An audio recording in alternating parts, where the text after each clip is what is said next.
Our title, The Race for Space, means the contest in the United States and the Soviet Union for propaganda.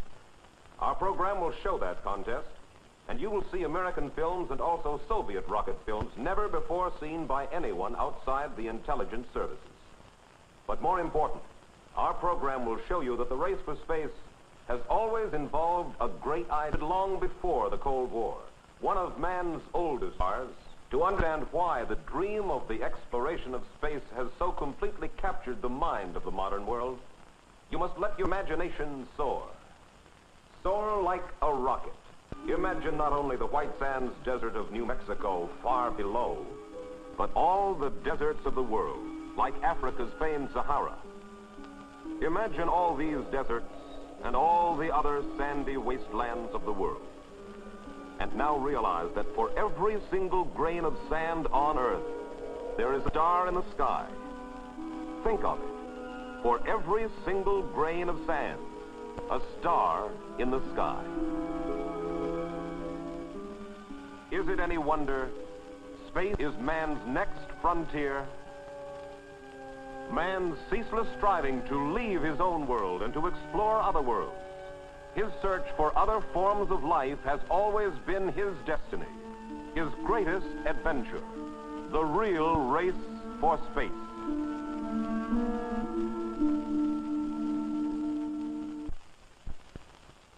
In 1898, the 20th century science of space travel was founded by this Russian schoolteacher, Konstantin Eduardovich Tsiolkovsky. There have been many Russian claims of firsts in science. But it's been authenticated that 60 years ahead of his time, Tsiolkovsky stated that the development of rocketry would lead to space flights. And in 1903, he designed and built this model spaceship. He also coined a new word for the artificial Earth satellites whose creation he predicted. He called them a Russian word for fellow travelers. This is modern Kaluga, Tsiolkovsky's birthplace, where today we are able to hear one of his granddaughters, Marie Samburova.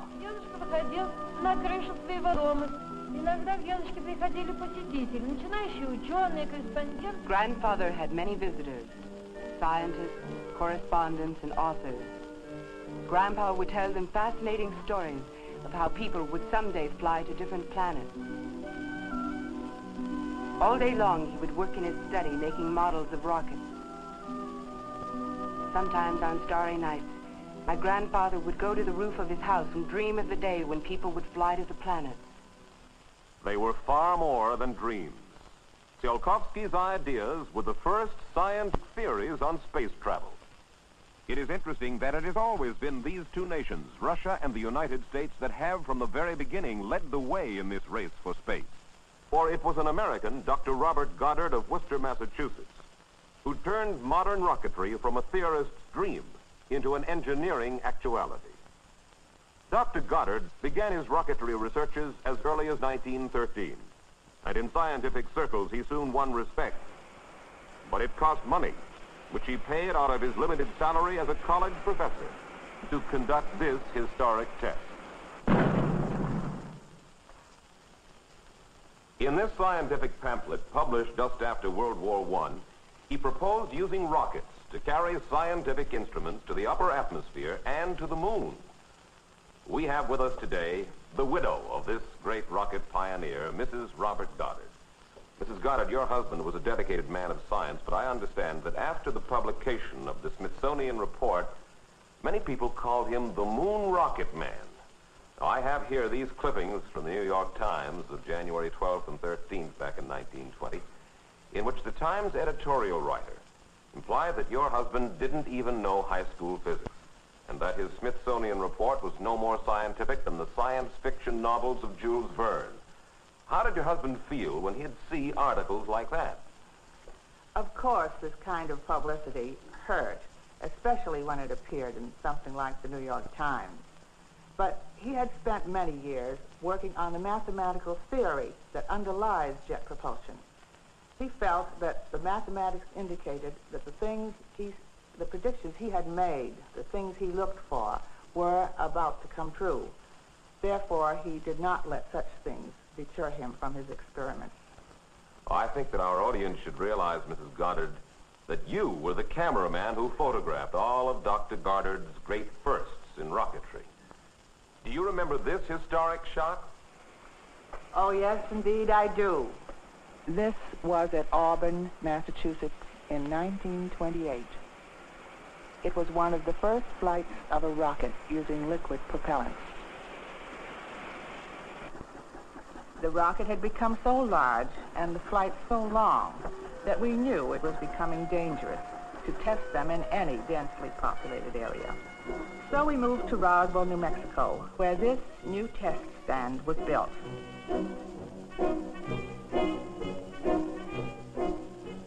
And it was here, not far from today's White Sands Proving Ground, that Dr. Goddard established many of the great firsts in rocketry. During these tests, there was always so much to do, and never enough hands or time to do it with. With this flight and many other successful flights, his rocket sometimes attaining nearly supersonic speeds of 700 miles per hour, Dr. Goddard established rocket history. During these years, Dr. Goddard developed the 214 patents that firmly established his reputation as the pioneering genius of the new 20th century science. Dr. Robert H. Goddard died in August of 1945 while serving as Director of Research in Jet Propulsion for the U.S. Navy. Mrs. Goddard, did your husband receive much recognition while he was alive? From fellow scientists, yes. And also, in those days, it was possible to buy a copy of a patent for 10 cents. I understand there was a standing order for all Goddard patents. That standing order came from Germany. Thank you for being with us, Mrs. Goddard. In post-World War I Germany, there were a handful of idealists who'd heard of Tsiolkovsky and Dr. Goddard and who believed in the dream of travel to the stars. The leader of this group was a distinguished theorist, Dr. Hermann Ober. He, along with a few others, formed the German Society for Space Travel. One of the most enthusiastic members of this little group was this 18-year-old boy, destined to become one of the giants of the American space program. His name, Wernher von Braun. Using some of Goddard's ideas and many of their own, the Germans experimented with the rocket in all sorts of ways.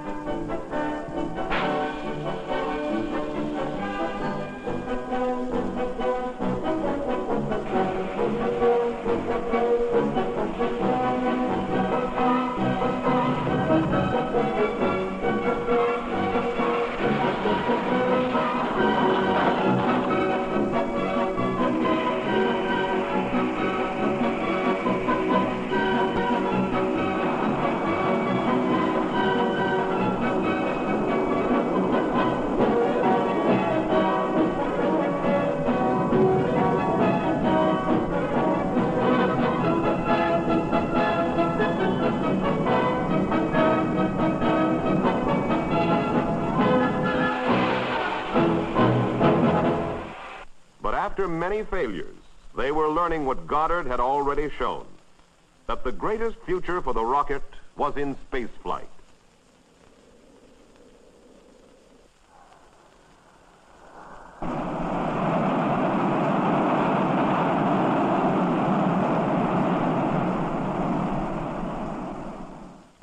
Like Goddard and many other scientists, the German Space Club members were in financial trouble and were about to disband.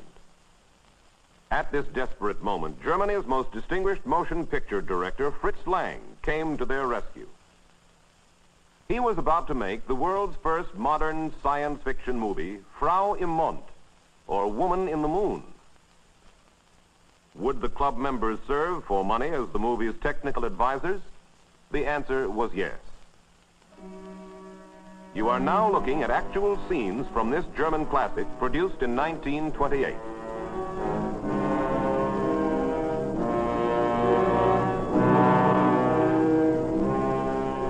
To make the launching more dramatic, Lang hit on the idea of counting backwards until the actual moment for firing. The German rocket pioneers then spread the dramatic notion of the countdown throughout the world.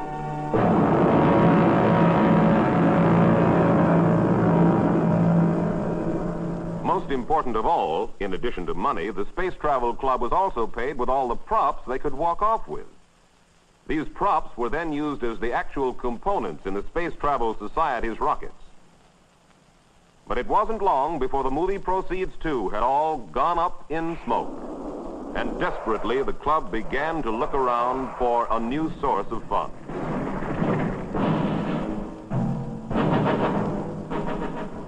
It soon marched on the scene. The German space fanatics wanted to get to the moon, Mars, Venus, the Milky Way. This German fanatic merely wanted to get to England. The Versailles Treaty had forbidden the conventional rearmament of Germany, but it failed to outlaw rockets because back in 1918 there was no such thing as a military rocket. So to the German Rocket Club, the Führer and his aides proposed a deal. The Army would finance all their experiments in rocketry, provided first priority was given to the creation of a long-range weapon. They had little choice. The Gestapo informed them they must assist the Army or be drafted to do the same work.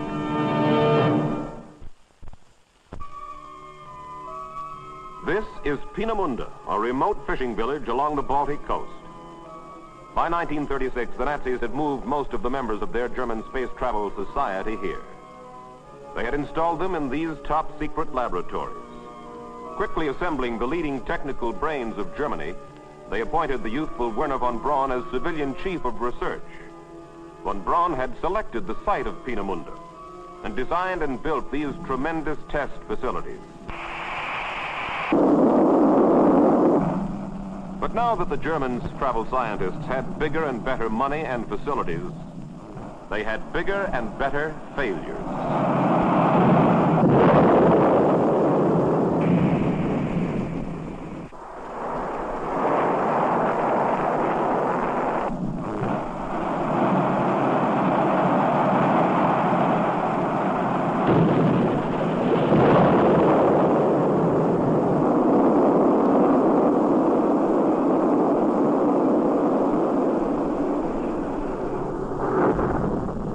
But soon there were a few successful test launchings. Propaganda Minister Goebbels gleefully named the new weapon Vengeance No. 2, or just plain V2. By 1943, the V2 was nearly operational, but occasionally one of the new birds would wander crazily out of control.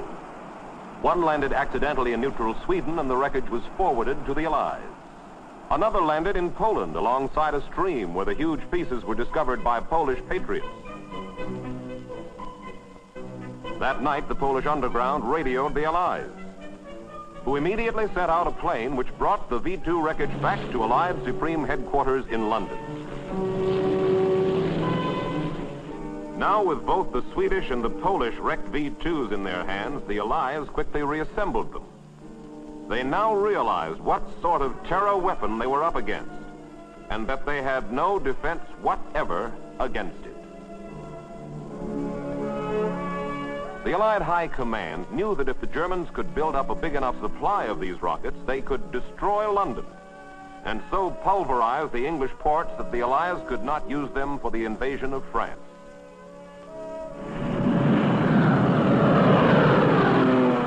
Day after day, the Allied reconnaissance planes scoured the European continent.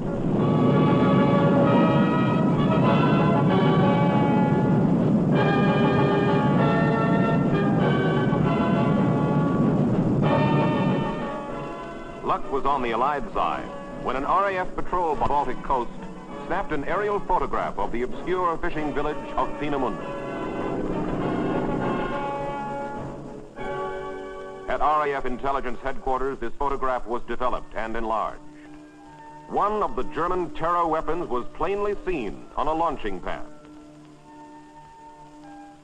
The target for that night, August 17, 1943, was Peenemünde.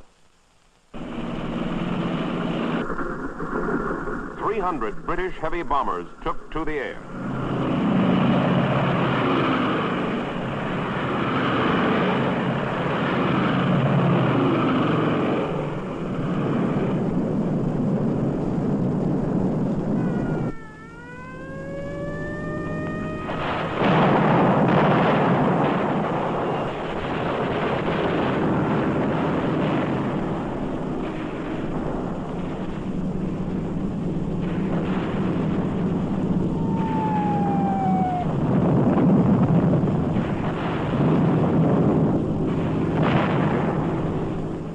Plastered Peenemünde with 1,500 tons of high explosives and thousands of incendiaries.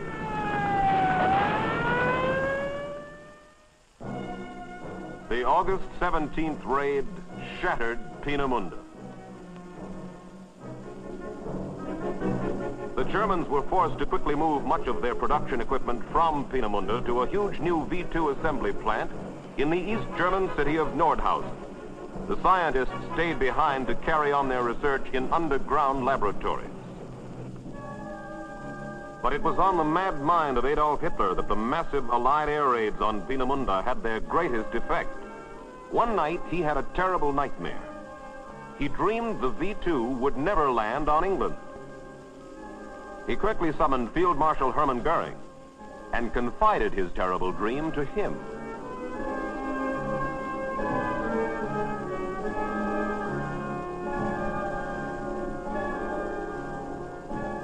Then Der Fuhrer summoned the rest of his staff, and in a decision that could very well have changed the course of world history, Hitler signed the cancellation order for the entire rocketry project, effective immediately.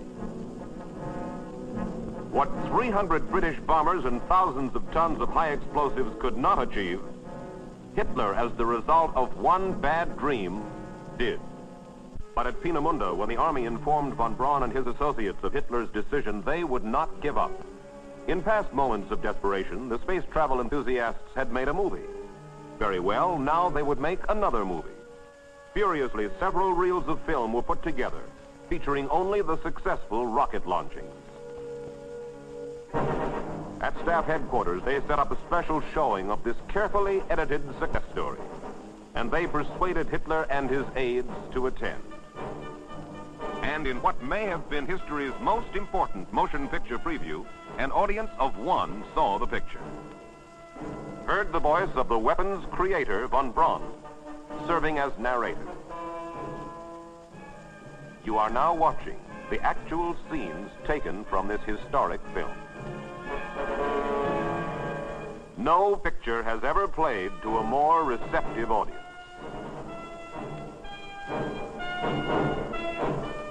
With his mania for power, the very notion of a terror weapon from space he found irresistible. As he left the screening, Hitler uttered these prophetic words. From now on, he said, Europe and the world will be too small to contain a war. With such weapons, humanity will be unable to endure war. He reinstated the V-2 project with the very highest priority.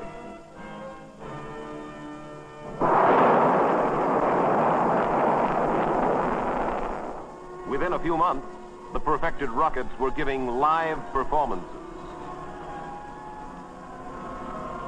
To London goes the dubious distinction of being the first spot on Earth to be bombarded from space.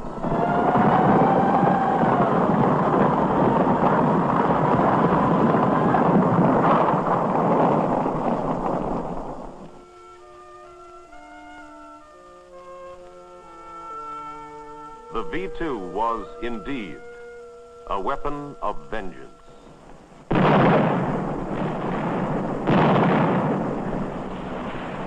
The invasion of Europe was now underway. But what of the V-2?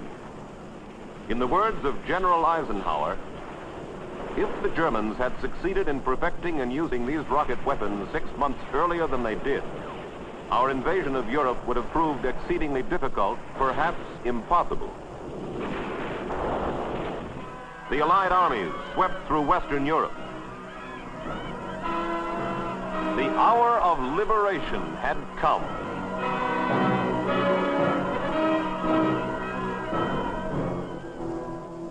Germany was overrun. From the point of view of the German army in the spring of 1945, the V-2 was too little and too late. And soon the American army from the west and the Russian army from the east met at the river Elbe.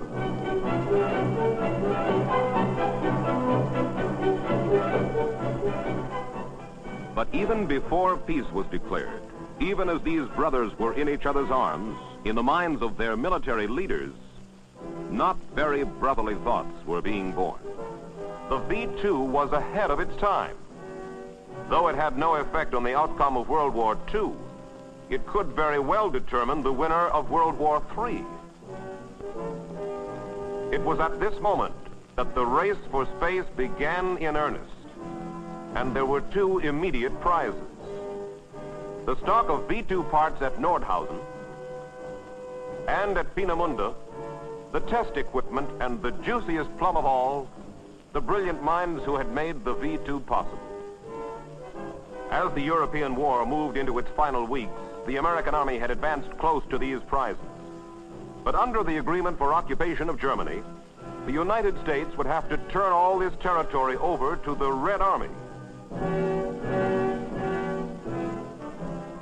The American officer on the spot was Major General Holger N. Toptoy, then a colonel in charge of Ordnance Technical Intelligence in Europe, and now commanding general of the Aberdeen Proving Ground in Maryland.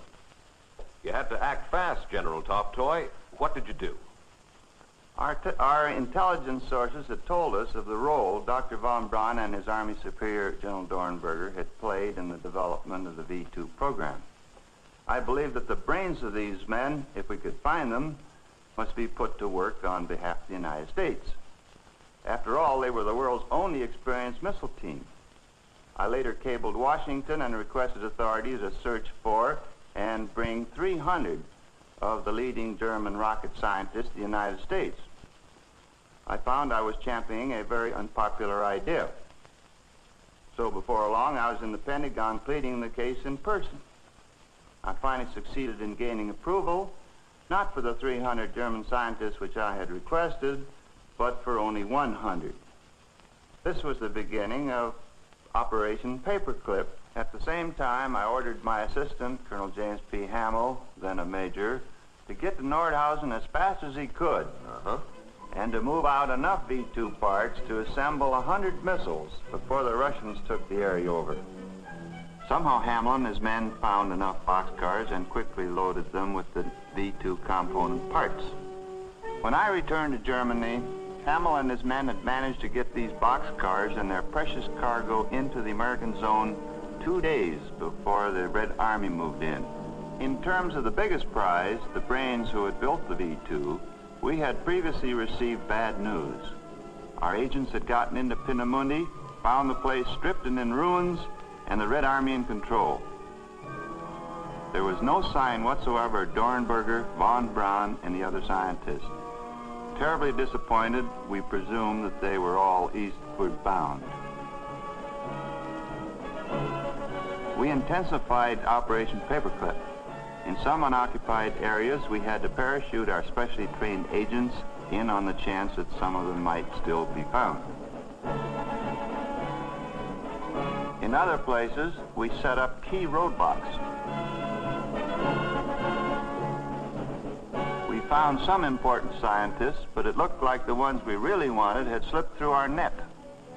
What we didn't know was that as the Russian army approached Peenemünde, von Braun and their colleagues had rounded up a few battered trucks. They loaded these trucks with plans, blueprints, and choice equipment. They headed for a retreat in the mountains of southern Germany, where they hoped to continue their work. Finally, when it became obvious that Germany had lost the war, they decided, in the words of von Braun, to go with the West. General Dornberger, the V-2 scientists, and Dr. von Braun surrendered. Dr. von Braun's arm had been injured in an accident while fleeing to Bavaria. With the surrender of these scientists and the large number of V2 parts in our possession, Operation Paperclip was a resounding success. And so then you arranged passage of the 100 V2 scientists to the United States. Well, actually I took 127. Oh? This was the least that I felt could form a completely integrated guided missile development team of truly experienced specialists. What about the scientists themselves? Weren't there a lot of unfavorable publicity and other problems in bringing them here to the United States? Yes, the President and the Congress were petitioned to return these so-called enemy aliens to Germany post-haste. But the United States had much to learn about rocketry, and these men, dedicated and experienced, made very fine teachers. So we stood firm. Well, General Toptoy, I think our audience should know that for your foresight and dedication to duty and your successful direction of the Army missile program, the United States last year gave you its highest peacetime award, the Distinguished Service Medal. And we surely appreciate your being with us. Under Hitler, there had been 3,000 scientists, engineers, and workers at Peenemünde. Most of these men and the heavy equipment fell to the Soviet Union. But as a result of Operation Paperclip, the cream of the crop in brain power was brought to the United States. And so the first round of the race for space wound up a draw. The war was over, and both sides were starting out even. The troops had come home at a time like this, whose fun-loving country wanted to get back to normal, to home and family. These were to be the best years of our lives. From 1947 to 1957, there were 54 million new cars. There were 11 million new homes and over 3 million new graduates from American colleges. But what America was doing mostly during these years wasn't work, and it didn't require study. We were having babies, the biggest crop in history. 39 million births in 10 years. During the same years, 50 million TV sets were sold. And by 1948, this was America's best-known face. But from the world of Milton Berle to this other world, it was quite a change. Here in grammar and high schools, half the curriculum was devoted to science. The Soviet universities were especially booming, training each year 150,000 scientists and engineers, both men and women, compared to the United States' 70,000. The Soviets also tested thousands of their own newly developed missiles. These are the first publicly shown films of these Russian research rockets. With the knowledge gained from this rocket research, with a tremendous surge of new graduates from the technical and scientific schools, it was not long before new missiles rolled along the streets of Moscow.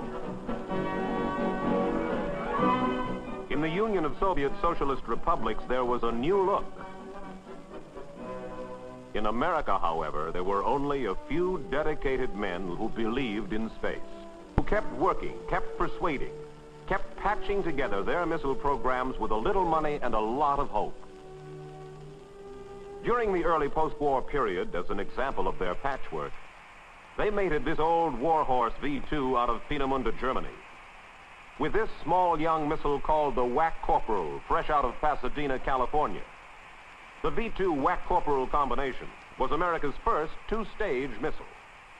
It also marked for the first time the blending in action of American and German rocket brains, a combination that was destined, despite many setbacks, to have its rendezvous with history.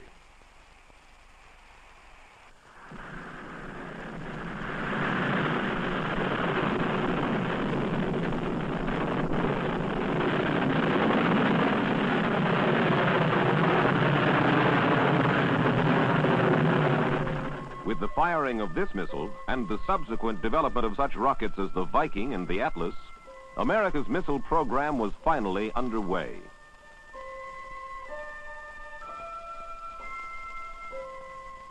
The Soviet scientists were especially interested in space medicine. They wanted to know whether a dog could survive in space where there is neither air nor weight, but only uncharted fields of deadly radiation.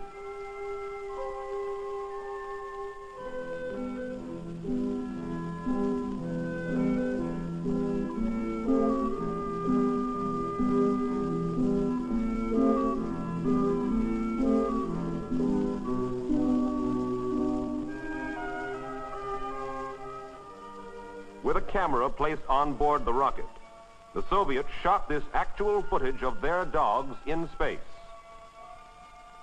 The dogs are here experiencing weightlessness, as is shown by the free flight of the loose bolt in the foreground. This bolt is completely weightless.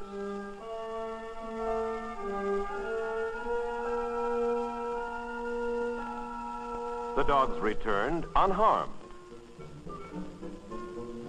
The Soviets were not secretive about their intention to create Earth satellites. With increasing frankness, they discussed their plans with anyone willing to listen or read. And Premier Khrushchev himself, in August 1956, officially announced the Soviet development of an intercontinental ballistic missile with a range of 5,000 miles. If the Soviets could send up such missiles, they could also send up Earth satellites. The target date was 1957, the International Geophysical Year, a United Nations scientific study of the Earth. The Russians announced that sometime in 1957 they would send up their Earth satellite. The United States, too, promised to launch an Earth satellite. But in our satellite program, we Americans got badly bogged down. Why? What happened? We had the money, the resources, and the scientific know-how. Unfortunately, a series of wrong decisions led us to frustration and failure. We present the following facts to salute the men who understood the importance of space. The failure to heed the advice of these men irrevocably altered the world situation and brought about America's present position in the race for space. Now we present these facts, facts based upon sworn testimony before the United States Senate. It is a fact that the United States could have fired the first Earth satellite as early as 2 years ahead of the Russians. By 1955, the scientific team under General Tolstoy and Dr. von Braun had developed a new military missile called the Redstone, which was highly successful. They proposed that a modification of the Redstone, called the Jupiter C, launch the promised American satellite.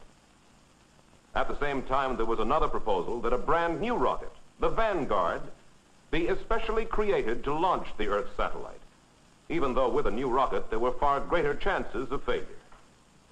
The untested Vanguard was chosen on the grounds that the satellite should not be launched by a military rocket like the Jupiter C, but rather by a purely scientific device, since it was to celebrate a United Nations event. Knowing the odds were high against the Vanguard's success, General James C. Gavin, Army Chief of Research and Development, Generals Tolstoy and Medeiros, Doctors von Braun and Pickering, and many others, kept begging for permission to launch the satellite with the Jupiter C immediately. They were fearful the Russians would launch theirs any day. Each time they asked, they were turned down. Then, on July 29, 1957, this order went out to the armed services. Let me read it to you. Recent news stories which have described certain projects as spaceflight projects have resulted in unfavorable reaction at Department of Defense and congressional levels. In any speeches or public releases planned by you or your staff, avoid the mention or the discussion of space, space technology, and space vehicles. And so, by the summer of 1957, space had become a forbidden word in Washington. As autumn came in 1957, most of the men who believed in space were silent. Throughout the country, the long, hot summer was over, and the children had gone back to school. In Washington, the space program was bogged down in frustration. But in the Soviet Union... 3, 2, 1, стреляй!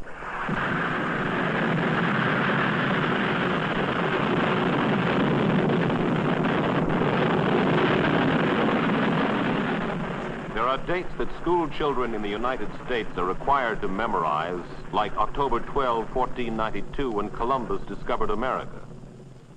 Now there was a new date for Russian youngsters to remember.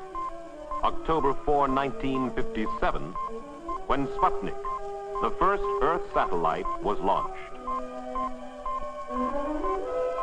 The new moon circled the globe every 96 minutes. All the people on this fast-shrinking planet heard about it. Many of them watched it. All of them read about it.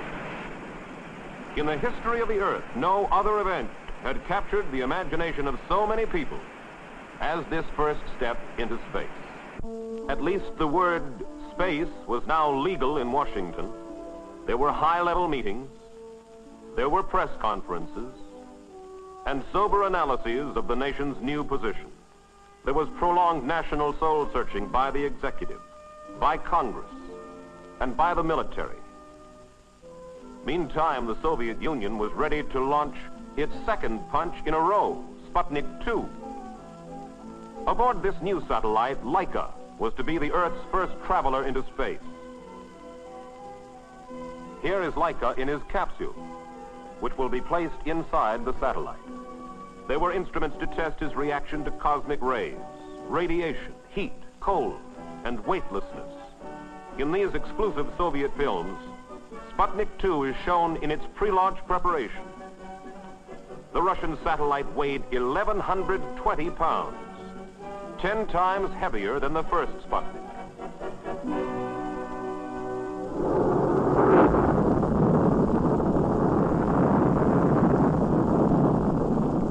On November 3rd, 1957, commemorating the 40th anniversary of the Russian Revolution, the Earth's second artificial satellite went into orbit. The second Sputnik was not only a tremendous scientific achievement in itself, but in the information received on Laika's long flight into space, the Soviets gained a priceless advantage in any forthcoming race to put a man in space.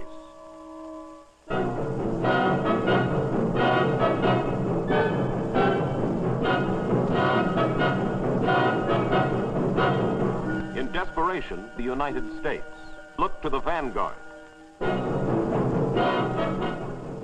Nearly 200 newsmen from all over the world were flown down for the big turkey shoot. At the launching site, they were given a play-by-play account. They witnessed each tiny detail of the usually top-secret preparation. It was carnival time at Cape Canaveral. All through the day and night, thousands of people thronged the nearby beaches and jetties, waiting eagerly for the big moment. And inside the blockhouse, the tension steadily mounted.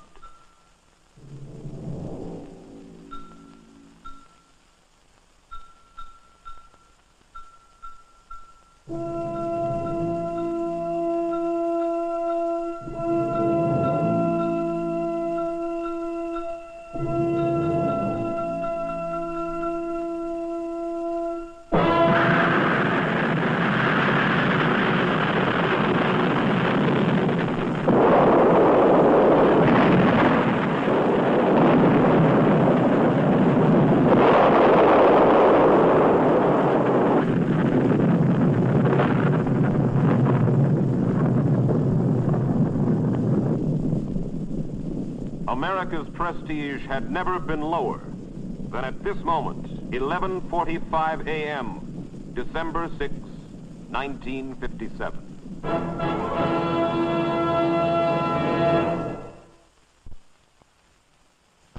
At Huntsville, Alabama, Major General John Medeiros, Commander, U.S. Army Ordnance Missile Command, had called a special meeting. Good morning, gentlemen. Be seated, please. I have a very important announcement for you. We've been assigned the mission of launching a scientific Earth satellite. And we will use the Jupiter C configuration as a carrier that we developed along with the Jet Propulsion Laboratory. I promised the Secretary of the Army that we would be ready in 90 days or less. Let's go, Werner. For years, they had begged for this chance. The deadline was 90 days. But to put up a satellite within 90 days would require an unparalleled crash program. The work was divided into three vital areas: the rocket carrier, the instrumentation, and the upper stage scientific payload. Each had to be redesigned, rebuilt, and each had to work right the first time. Here at Huntsville, Alabama, the rocket carrier development program was the job of a crack team of over 3,000 scientists, engineers, and technicians, headed by Dr. Werner von Braun. At the State University of Iowa, Phase 2, the instrumentation. Its development was under the direction of Dr. James Van Allen. He had already designed some of the complex electronics instruments that the Vanguard was supposed to have hurled into orbit.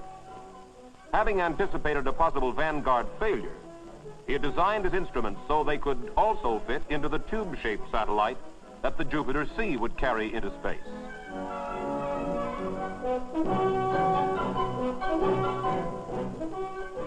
At their 150-acre research and development complex at Pasadena, California, Dr. William Pickering and his associates were racing toward the same deadline, 90 days to put a satellite in orbit. Their job, Phase 3, build and package the rocket's upper stages that would take over once the Jupiter C had lifted the satellite into space. Assembled, the satellite appeared small.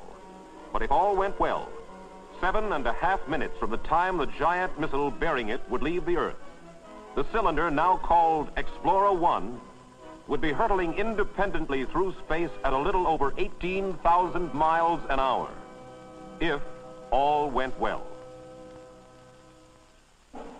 Cape Canaveral, Florida, Wednesday, 29 January 1958, 8 days before the deadline. The Jupiter C was on its pad in position for launching. But on the morning of the 29th, the weather was unfavorable with heavy thunderstorms and jet streams aloft. A 24-hour postponement was decided upon. Friday, 31 January, the weather is clear. General Medeiros orders launch at 10:30 that night. Dwarfed by the giant carrier rocket and the gantry, the Explorer 1 satellite is carefully fitted into place, like a glittering jewel in a metallic setting. At X-2 hours, hydine, an exotic and explosive fuel, begins to flow into the tanks.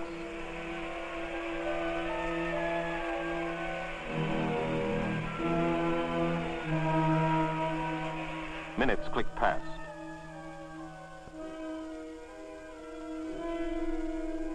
The beams of powerful searchlights light up the missile, truly the star of one of the greatest suspense dramas of our time.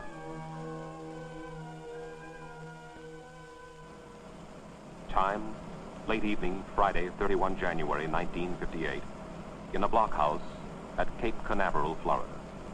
Here is the actual countdown for Explorer 1. Roger. Okay, we'll start now. Finish fuel loading?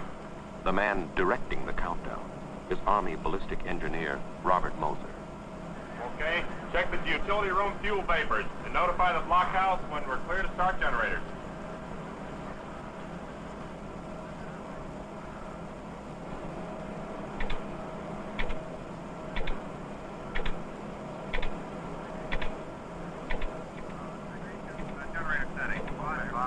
Control voltage on. Gyros on. Check that lock loading has been completed. Roger.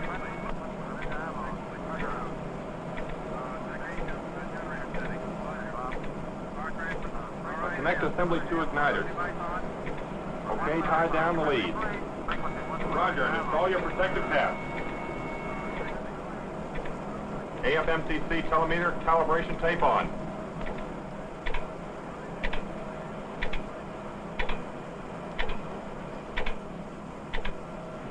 Check all operating lights and meters for proper operation. Power panel check. Power panel okay. Control panel check. Control panel okay. Roger. Measuring panel check. Measuring panel okay. Power transfer test on. Observe and record all voltages. Power transfer test on.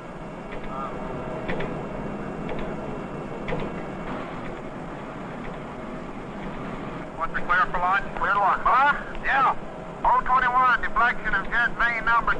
We've either got a relay kicking out or there's something dropping down on the jet main instantaneously here.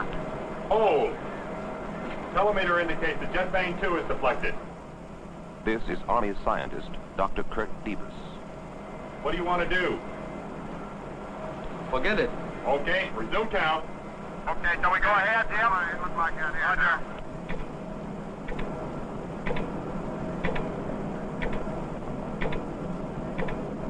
Instruct arm. That's complete. All right, give me range safe, pad safety.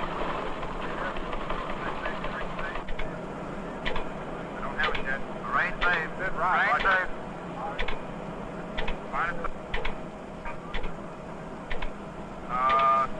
JPL telemetry recording on. Telemetry recording on. JPL recording on? Yes. 20 seconds. Frequency 111, Terry.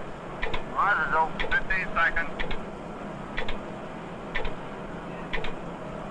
10, 9, 8, 7, 6, 5, 4, 3, 2, 1.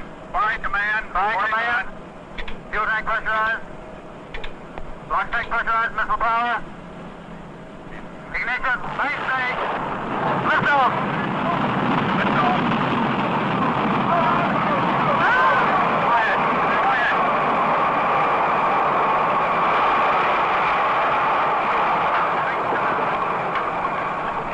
Thanks, Commander.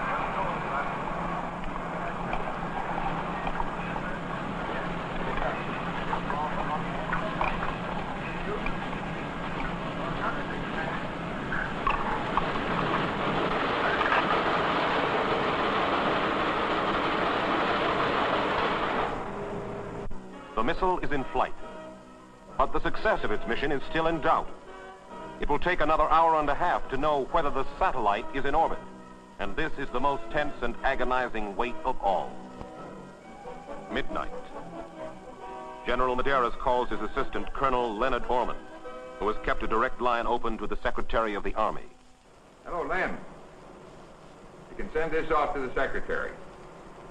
That our satellite is definitely on orbit. Now get that off and then...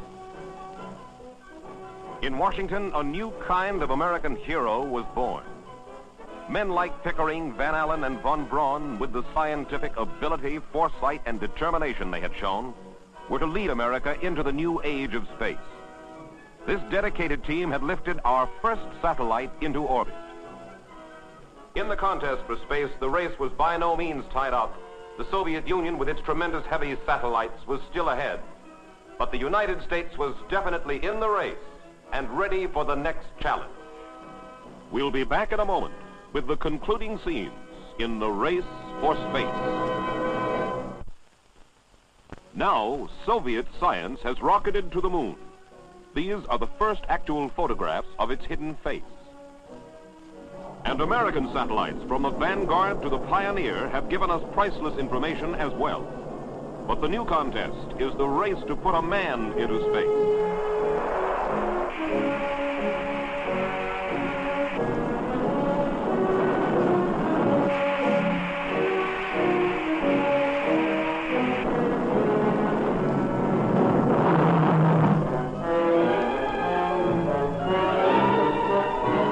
These are more than science fiction films. Produced by the Soviet government, they are the actual Soviet blueprints for their space vehicles of the future.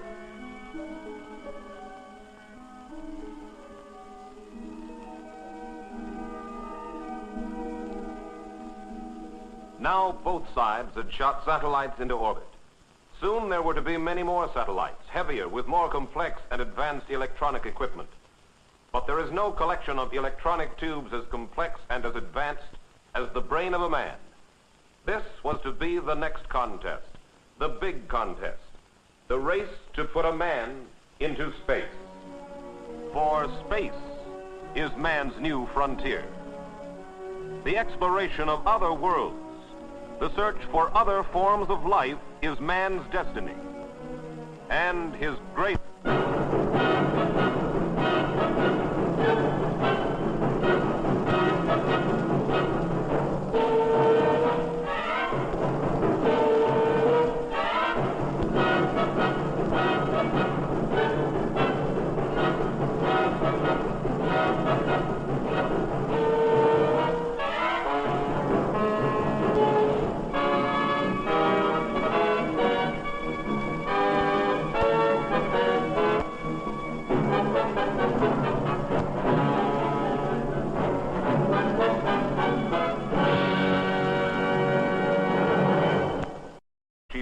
out of his limited salary as a college professor to conduct this historic test. In this scientific pamphlet, published just after World War I, he proposed using rockets to carry scientific instruments to the upper atmosphere and to the moon. We have with us today the widow of this great rocket pioneer, Mrs. Robert Goddard. Mrs. Goddard, your husband was a dedicated man of science, but I understand that after the publication of the Smithsonian report, many people called him the Moon Rocket Man. Now, I have here these clippings from the New York Times of January 12th and 13th back in 1920, in which the Times editorial writer implied that your husband didn't even know high school physics, and that his Smithsonian report was no more scientific than the science fiction novels of Jules Verne. How did your husband feel when he'd see articles like that? Of course, this kind of publicity. In 1898, the 20th century science of space travel was founded by this Russian schoolteacher, Konstantin Eduardovich Tsiolkovsky. There have been many Russian claims of firsts in science, but it's been authenticated that 60 years ahead of his time, Tsiolkovsky stated that the development of rocketry would lead to space flights.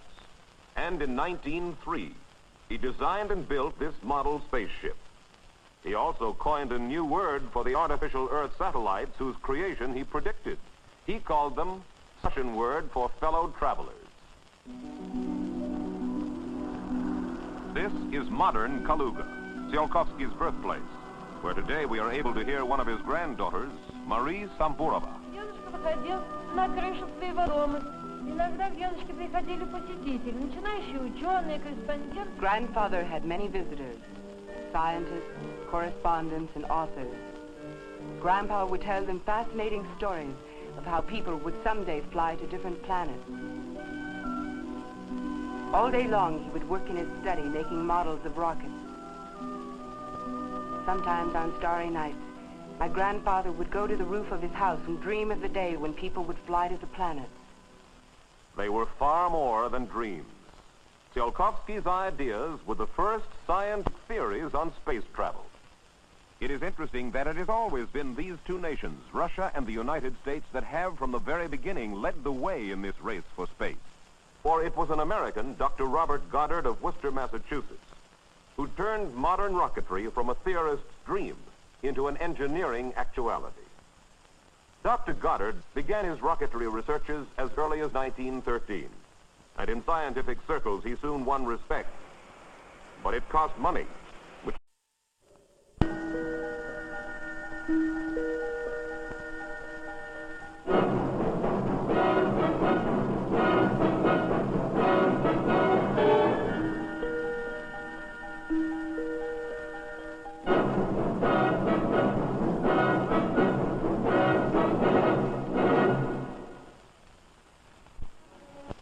I'm Mike Wallace. Our title, The Race for Space, means the contest in the United States and the Soviet Union for propaganda.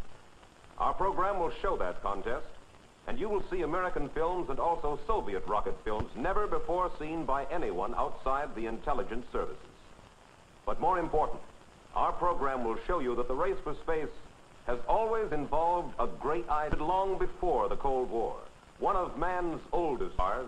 To understand why the dream of the exploration of space has so completely captured the mind of the modern world, you must let your imagination soar. Soar like a rocket. Imagine not only the white sands desert of New Mexico far below, but all the deserts of the world, like Africa's famed Sahara. Imagine all these deserts and all the other sandy wastelands of the world. And now realize that for every single grain of sand on Earth, there is a star in the sky. Think of it. For every single grain of sand, a star in the sky. Is it any wonder space is man's next frontier? Man's ceaseless striving to leave his own world and to explore other worlds. His search for other forms of life has always been his destiny, his greatest adventure, the real race for space.